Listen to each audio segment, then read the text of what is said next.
trái mắt hoa lưu khá lưu gà lâu ai tay chân chạm ngày khát xứng xa sao chung ai đã ngày cam có ai tên đi cha ngày chung câu say tay chân chạm ngày khát xứng xa sông xa bên trong ai ăn mong gan ní ghiu gà ngày này trái lâm hoa đằng cây gió của ai rải tiền nhà cô sớm vui trên ai gió na gió ní hoa mong gan chung ca kinh khó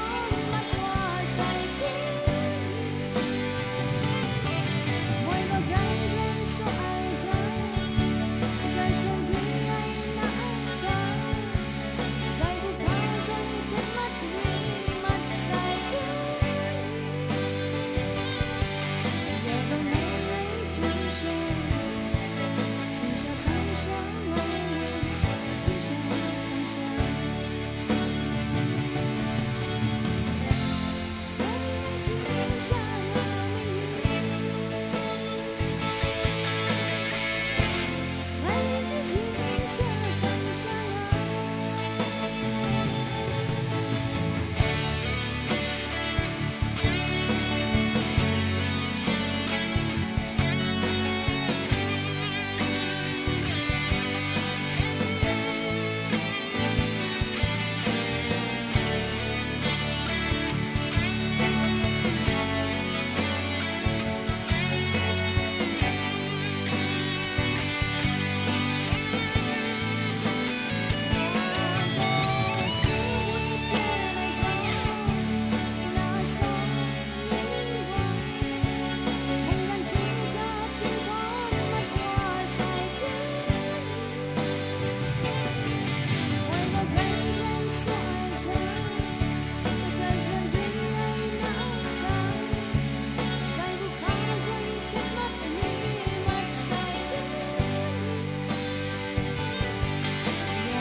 giờ có ngày ngày chung cha